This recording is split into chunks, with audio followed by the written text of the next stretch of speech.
നമസ്കാരം, എല്ലാ കൂട്ടുകാർക്കും സ്വാഗതം. ഇന്നത്തെ നമ്മുടെ റെസിപ്പി ഒരു സിമ്പിൾ സാമ്പാറാണ്. ഈ സാമ്പാറിൻ്റെ പ്രത്യേകത എന്താണെന്ന് വെച്ച് കഴിഞ്ഞാൽ ഇതിൽ നമ്മൾ സാമ്പാർ പൗഡറോ അരപ്പോ ഒന്നും ചേർക്കുന്നില്ല. ഇത് കഴിച്ചു കഴിയുമ്പോൾ നമ്മൾ എവിടേക്കോ കഴിച്ച് മറന്നൊരു ഫീല് നമുക്ക് ഉണ്ടാവുകയും ചെയ്യും. നല്ല രുചിയാണ്, നല്ല മണവുമാണ്. അപ്പോൾ ഇതെങ്ങനെ ഉണ്ടാക്കണമെന്ന് നമുക്കൊന്ന് കണ്ടു നോക്കാം.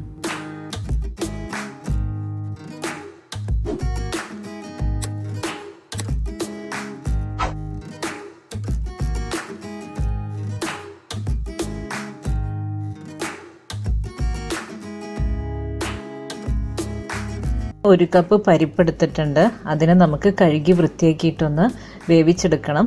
മൺചട്ടിയാണ് ഞാനിവിടെ എടുക്കുന്നത്. ഇപ്പോൾ കുക്കറിൽ വേവിക്കണം എന്നുള്ളവർക്ക് കുക്കറിലിട്ട് വേവിക്കാം. ഇത് ആവശ്യത്തിന് വെള്ളം ഒഴിച്ചിട്ട് നമുക്ക് ഇതിനൊന്ന് വേവിച്ചെടുക്കാം. പിന്നെ കുറച്ച് കഷ്ണങ്ങൾ എടുത്തിട്ടുണ്ട്. ഇവിടെ ഒരു മുരിങ്ങയ്ക്ക, ഒരു 8 പീസ് വെണ്ടയ്ക്ക, ഉരുളൻകിഴങ്ങ്, 8 ചെറിയുള്ളി, പിന്നെ ഒരു ചെറിയ പീസ് ചേന, ഇത്രയും എടുത്തിട്ടുണ്ട്. ഇപ്പം നമുക്ക് ഇഷ്ടമുള്ള കഷ്ണങ്ങൾ എടുക്കാം കേട്ടോ. മത്തങ്ങയോ കുമ്പളങ്ങയോ അങ്ങനെ എന്തെങ്കിലുമൊക്കെ. ചെറുനാരങ്ങ വലിപ്പത്തിൽ വാളൻപുളി എടുത്തിട്ടുണ്ട്. അതിന് നമുക്ക് കുറച്ച് വെള്ളം ഒഴിച്ചിട്ട് കുറച്ച് നേരം വെക്കാം. നമുക്ക് കഷ്ണങ്ങളൊക്കെ അരിഞ്ഞെടുക്കാം. ഇപ്പോൾ എല്ലാ കഷ്ണവും സെപ്പറേറ്റ് ആയിട്ടാണ് കേട്ടോ ഞാനിവിടെ അരിഞ്ഞു വെച്ചിട്ടുള്ളത്. നമ്മളിപ്പോൾ പരിപ്പ് വേവാൻ വെച്ചിട്ടുണ്ടല്ലോ, അതിലേക്ക് 1 ടീസ്പൂൺ വെളിച്ചെണ്ണ ഒഴിച്ചു കൊടുക്കാം. അപ്പോൾ എന്താ വെച്ച് കഴിഞ്ഞാൽ പരിപ്പ് ഇങ്ങനെ തിളച്ച് തൂകി പോവില്ല. അതിന് വേണ്ടിയിട്ടാണ്. പിന്നെ പെട്ടെന്ന് വെന്ത് കിട്ടുകയും ചെയ്യും.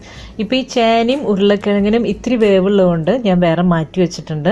പിന്നെ ബാക്കിയുള്ള കഷ്ണങ്ങൾ ചെണ്ണയിലൊന്ന് വഴറ്റിയെടുക്കും വേണം. അപ്പോൾ ഒരു പാൻ അടുപ്പത്ത് വെച്ചിട്ടുണ്ട്. അതിലേക്ക് കുറച്ച് വെളിച്ചെണ്ണ ഒഴിച്ചു നമുക്ക് ഈ മാറ്റി വെച്ചിരിക്കുന്ന ഈ കഷ്ണങ്ങളൊന്ന് വഴറ്റിയെടുക്കണം. അപ്പോൾ ഞാനിതിനെ ഓരോന്നിനും സെപ്പറേറ്റ് ഇട്ടിട്ടാണ് വഴറ്റുന്നത്. ആദ്യം ചെറിയുള്ളി ഇട്ട് കൊടുത്തു. ഇപ്പോൾ ചെറിയുള്ളി ഇല്ലെങ്കിൽ നമുക്ക് സവോള ഉപയോഗിക്കാം. ഇപ്പോൾ നമ്മൾ സാമ്പാറൊക്കെ ഉണ്ടാക്കുമ്പോൾ ഇങ്ങനെ സവോളയൊക്കെ ഒന്ന് വഴറ്റിട്ട് കൊടുത്തു കഴിഞ്ഞാൽ നല്ല ടേസ്റ്റ് ഉണ്ടായിരിക്കും. ഞാൻ ചെറിയുള്ളി ഇട്ട് വഴറ്റുന്നുണ്ട്. നമുക്കധികം ബ്രൗൺ ഒന്നും ആവണ്ട, ലൈറ്റായിട്ടൊന്ന് വഴറ്റിയെടുത്താൽ മതി. ചെറിയുള്ളി ഇവിടെ പാകമായിട്ടുണ്ട്. അപ്പോൾ മാറ്റിയെടുക്കുകയാണ്. പിന്നെ നമ്മുടെ മുരിങ്ങക്കായനിട്ട് വഴറ്റിനെടുക്കുന്നുണ്ട്. അപ്പം ഇങ്ങനെയൊക്കെ ചെയ്യുമ്പോഴേ ഒരു പ്രത്യേക ടേസ്റ്റ് ഉണ്ടായിരിക്കും. നമ്മൾ ഡയറക്റ്റ് ഇങ്ങനെയിട്ട് വേവിക്കുന്നതിനേക്കാൾ നല്ലത് ലൈറ്റായിട്ടൊന്ന് വഴറ്റിയെടുക്കുകയാണെങ്കിൽ ഒരു പ്രത്യേക ടേസ്റ്റ് ഉണ്ടായിരിക്കും. അപ്പം നമ്മുടെ മുരിങ്ങയ്ക്ക തയ്യാറായിട്ടുണ്ട്. ഇനി നമുക്ക് വെണ്ടയ്ക്കും ഇങ്ങനെ ചെയ്തു കൊടുക്കാം.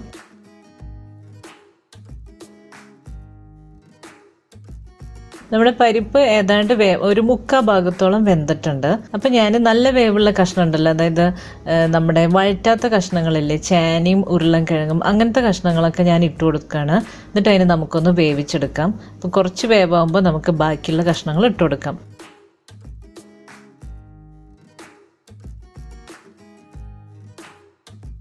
കാൽ ടീസ്പൂൺ മഞ്ഞൾപ്പൊടി, 1/2 ടീസ്പൂൺ മുളക് പൊടി, 1 ടീസ്പൂൺ മല്ലിപ്പൊടി ഇട്ടിട്ടൊന്ന് ചൂടാക്കിയെടുക്കുകയാണ്. അത് ഈ കഷ്ണത്തോട് കൂടെ തന്നെ ഇട്ട് ചൂടാക്കിയെടുക്കുകയാണ്. ഇനിയിപ്പോൾ ഇങ്ങനെ ചെയ്യേണ്ടതെന്നുണ്ടെങ്കിൽ നിങ്ങൾക്ക് പൊടികൾ വേറെ സെപ്പറേറ്റ് ഇട്ട് ചൂടാക്കാം. ഞാനിപ്പോൾ ഇങ്ങനെ ഒരുമിച്ചിട്ട് ചെയ്തു എന്ന് മാത്രം.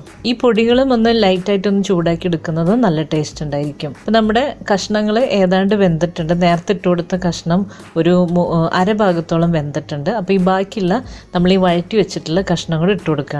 ഇനി ഇപ്പോഴാണ് ആവശ്യത്തിനുള്ള ഉപ്പിട്ട് കൊടുക്കുന്നത്. പെരുങ്കായ ഉണ്ടല്ലോ, LGയുടെ, അതാണ് എടുത്തിരിക്കുന്നത്. ഇപ്പം ഇതില്ലാന്ന് വെച്ചിട്ടുണ്ടെങ്കിൽ കായം പൊടി ചേർക്കാം. പക്ഷേ ഈ കായത്തിന് പ്രത്യേക മണാണ്, ഈ പെരുങ്കായത്തിന്. അപ്പോൾ അതൊരു പീസ് ഞാൻ മുറിച്ച് ഈ സാമ്പാർ കൂട്ടിലേക്ക് ഇട്ട് കൊടുക്കുന്നുണ്ട്. അതിനേൽ കിടന്ന് വെട്ടിത്തിളക്കട്ടെ. അപ്പോൾ ആവശ്യത്തിനുള്ള വെള്ളം ഒഴിച്ചു കൊടുക്കുന്നുണ്ട്. ഇനി ഈ കഷ്ണങ്ങളും പരിപ്പും ഈ കായും ഒക്കെ കൂടി കിടന്ന് നന്നായിട്ടൊന്ന് തിളയ്ക്കണം. പിന്നെ അതിൻ്റെ കൂടെ തന്നെ കുറച്ച് പുളി പിഴിഞ്ഞ് അരിച്ചെടുത്ത വെള്ളം അതിലേക്ക് ഒഴിച്ചു കൊടുക്കുന്നുണ്ട്. ഇപ്പം നമ്മുടെ സാമ്പാർ നന്നായി കിടന്ന് തിളയ്ക്കുകയാണ്. ഇപ്പോൾ ചാറൊക്കെ കുറുകി വന്നിട്ടുണ്ട്. അപ്പോൾ നമുക്കിനി അടുപ്പത്തിൽ നിന്ന് മാറ്റി വയ്ക്കാം. ഇതിലേക്ക് ഇനി 1 ടീസ്പൂൺ ഉലുവ വറുത്ത് പൊടിച്ചത് ഇട്ട് കൊടുക്കുകയാണ്. നമുക്കത് മൂടി വയ്ക്കാം. അതിൻ്റെ സ്മെല്ലൊന്നും പുറത്തു പോകാതിരിക്കാൻ വേണ്ടിയിട്ട് പാത്രം മൂടി വെച്ചിട്ടുണ്ട്. ഇനി ഒരു പാൻ അടുപ്പത്ത് വെച്ചിട്ടുണ്ട്. കടുക് പൊട്ടിക്കാൻ നമുക്ക് വെളിച്ചെണ്ണ ഒഴിച്ചു. വറ്റൽമുളക് 2-3 എണ്ണം പൊട്ടിച്ചിട്ടിട്ടുണ്ട്. കടുക് പൊട്ടിച്ചു. നമുക്കിതെല്ലാം കൂടെ ഈ സാമ്പാറിലേക്ക് ഇട്ട് കൊടുക്കാം. ഇനി ചെയ്യാൻ പോകുന്നത് കുറച്ച് കറിവേപ്പില കൈകൊണ്ട് ഇങ്ങനെ ചെറുതാക്കി പൊട്ടിച്ചിട്ട് കൊടുക്കുകയാണ്. അപ്പോൾ അതിൻ്റെ നല്ലൊരു സ്മെല്ല് വരും നമുക്ക്. പിന്നെ മല്ലിയില ഇഷ്ടമുള്ളവർക്ക് അതും ഇതുപോലെ ചെറുതായി പൊട്ടിച്ചിങ്ങനെ ഇട്ട് കൊടുക്കുകയാണ്.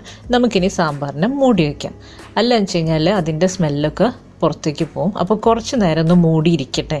ഇനി നമുക്ക് ഒരു അരമണിക്കൂറോ 3/4 മണിക്കൂറോ കഴിഞ്ഞിട്ടൊന്ന് തുറന്നു നോക്കാം. അപ്പോൾ നമ്മുടെ ഈ പാത്രത്തിൽ ഇരുന്ന് തന്നെ നമ്മൾ സാമ്പാർ ഒന്നും കൂടെ കുറുകി നല്ല സെറ്റായി വന്നിട്ടുണ്ട്. അപ്പോൾ നമ്മുടെ ടേസ്റ്റി ആയിട്ടുള്ള സാമ്പാർ ഇവിടെ തയ്യാറായിട്ടുണ്ട്. ഞാൻ പറഞ്ഞിട്ടില്ല, ഇത് കഴിക്കുമ്പോൾ നമ്മൾ എവിടേക്കോ പോകുന്ന, തീർച്ചയായിട്ടും നമ്മുടെ കുട്ടിക്കാലത്തേക്ക് തന്നെ പോവാം. നമ്മുടെ ചെറുപ്പത്തിൽ ഇങ്ങനെയൊക്കെയുള്ള സാമ്പാർ കഴിച്ച് ഒരു ഓർമ്മ നമുക്ക് കിട്ടും. അപ്പോൾ ഈ സാമ്പാർ ഇഷ്ടമായി കാണണമെന്ന് വിചാരിക്കുന്നു. അടുത്ത റെസിപ്പിയുമായി ഇനിയും കാണാം. നന്ദി, നമസ്കാരം.